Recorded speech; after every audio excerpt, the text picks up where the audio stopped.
த Lord, ஹல்லேலூயா. Zion வேதாகம ஆய்விற்கு அன்போடு கூட இயேசு கிறிஸ்துவின் நாமத்தில் உங்களை வரவேற்கிறேன். இன்று தினத்திலும் யோசுவா புஸ்தகம் அதிகாரங்கள் 5 முதல் 8 அதிகாரங்களில் உள்ள வசனங்களை தியானிக்க சர்வ வல்லமையுள்ள தேவன் தாமே நமக்கு கிருபை பாராட்டுவாராக. 5வது அதிகாரத்திலே கில்காலிலே விருத்த சேதனம் பண்ணுகிறதான காரியங்களை குறித்து இங்கே பார்க்கிறோம். கர்த்தர் யோசுவாவை நோக்கி, நீ கற்களான கத்திகளை உண்டாக்கி திரும்ப 2 விசை இஸ்ரவேல் புத்திரரை விருத்தசேதனம் பண்ணு என்றார். கர்த்தர் நாமத்துக்கு மகிமை உண்டாவது. பழைய உடன்படிக்கையின்படி விருத்தசேதனம் என்பது ஒரு ஆண் பிள்ளையும் ஆபிரகாமுடைய பிள்ளை கர்த்தருடைய ஊழியன் என்று குறிக்கப்படும் செயலாகும். உடன்படிக்கையின் ஆசீர்வாதங்களை பெற விருத்தசேதனம் ஒருவனை தகுதியுள்ளதாக்குகிறது. கர்த்தருடைய உடன்படிக்கை கீழ்ப்படுகிறதற்கு இது ஒரு அடையாளமாகவும் ஆகிறது. கர்த்தருக்கு கீழ்ப்படிதலே முக்கியம். கர்த்தர் நாமத்துக்கு மகிமை உண்டாவது. அதே போல் நம்ம ஆவிக்குரிய ஜீவியத்திலே புதிய ஏற்பாட்டு இஸ்ரவேலராகிய நாம் இருதயத்திலே விருத்தசேதனம் பண்ணப்பட்டவர்களாய் பரம கானானுக்கு நுழையும்படியாய் தகுதியுள்ளவர்களாய் இருக்கும்படி கர்த்தர் தாமே அவர் கிருபை செய்கிற தேவன். இருதயத்தில் வேண்டாத காரியங்கள் எல்லாத்தையும் நீக்கி போட்டுதான் இருதயத்தில் விருத்தசேதனம். கர்த்தர் நாமத்துக்கு மகிமை உண்டாவதாக. தொடர்ந்து எரிகோவில் காணப்படிதான வீழ்ச்சியை குறித்தும் வேதம் அங்கே தெரிவிக்கிறது. 6வது அதிகாரத்திலே எரிகோ இஸ்ரவேல் புத்திரருக்கு முன்பதாக அடைக்கப்பட்டிருந்தது. ஒருவரும் வெளியே போகக்கூடாதபடிக்கு அது தடை செய்யப்பட்டிருந்தது. கர்த்தர் நாமத்துக்கு மகிமை உண்டாவது. ஆனால் ஆண்டவர் சொன்னார், கர்த்தர் யோசுவாவை நோக்கி, இதோ எரிகோவையும் அதன் ராஜாவையும் யுத்த வீரரையும் உன் கையிலே ஒப்பு கொடுத்தேன் என்று சொல்லுகிறதை குறித்து பார்க்கிறோம். யுத்த பிரசனாய் நீங்கள் அனைவரும் பட்டணத்தை சூழ்ந்து ஒரு தரம் சுற்றி வாருங்கள். இப்படி 6 நாள் செய்ய கடவீர்கள். 7 ஆசாரியர் பெட்டிக்கு முன்பதாக 7 கொம்பு காலங்களை பிடித்து கொண்டு போக வேண்டும். 7ஆம் நாளில் பட்டணத்தை 7 தரம் சுற்றி வர வேண்டும்.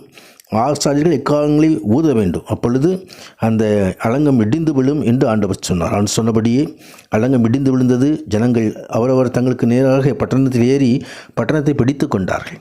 ஆம், இது கர்த்தர் எது தடை பண்ணி வைத்திருக்கிறதோ அந்த காரியத்தை கர்த்தர் தாமே அவர் ஆலோசனை தருகிறார். துதியின் மூலமாக கோட்டை இழுந்து விடும். துதியின் மூலமாக தடை இடிந்து விழும்.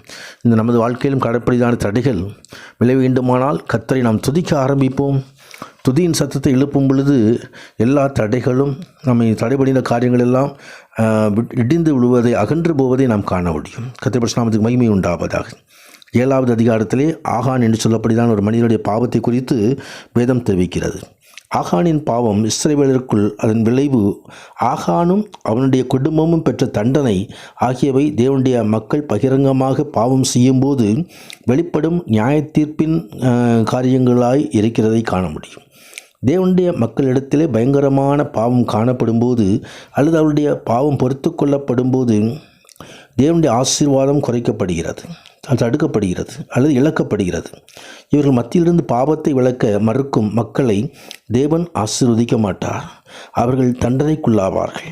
தேவனுடைய மக்களின் சபைக்குள்ளே வெளியரங்கமான பாவம் இருந்தால் அதை வெளியே இருந்து சத்துரு அதன் அங்கத்தினரை அது அழிக்கும் சக்திக்கு உட்பட ஏதுவாகும். சத்துருடைய கிரியைகள் அது என்பதை நாம் கண்டுகொள்ள வேண்டும். கர்த்தர் நாமத்துக்கு மகிமை உண்டாவதாக. அப்படிப்பட்ட பாவங்கள் திருத்தப்படாமல் சகித்து கொள்ளப்பட்ட அந்த நித்திய நியாய தீர்ப்புக்கு அவர்களை வழிநடத்திவிடும். ஆம், தேவன் அவர் நீதிபரர், அவர் நீதி செய்கிற தேவன். கர்த்தர் நாமத்துக்கு மகிமை உண்டாவதாக. நாம் பாவங்களை விலக்கி கர்த்தருக்கு கீழ்ப்படுகிற காரியத்தை கீழ்ப்படிதல் உத்தமம் என்று எழுதப்பட்டு கர்த்தருடைய கட்டளைகளுக்கு கர்த்தருடைய வசனங்களுக்கு கீழ்ப்படிய வேண்டும். அதுவே ஆண்டவர் எதிர்பார்க்கிறார். 8வது அதிகாரத்திலே ஆயி பட்டணம் அழிக்கப்படுவதை குறித்து வேதம் தெரிவிக்கிறது. கர்த்தர் யோசுவாவை நோக்கி, நீ பயப்படாமலும் கலங்காமலும் இரு. யுத்த ஜனங்கள் யாவரையும் கூட்டிக் கொண்டு எழுந்து ஆயி பட்டணத்தின் மேல் போ. இதோ ஆவியன் ராஜாவையும் உன் ஜனத்தையும் அவன் பட்டணத்தையும் அவன் நாட்டையும் உன் கையிலே ஒப்பு கொடுத்தேன் என்று ஆண்டவர் சொல்லி ஆண்டவர் தாமே யோசுவாவை வழிநடத்துகிற காரியத்தை குறித்து பார்க்கிறோம்.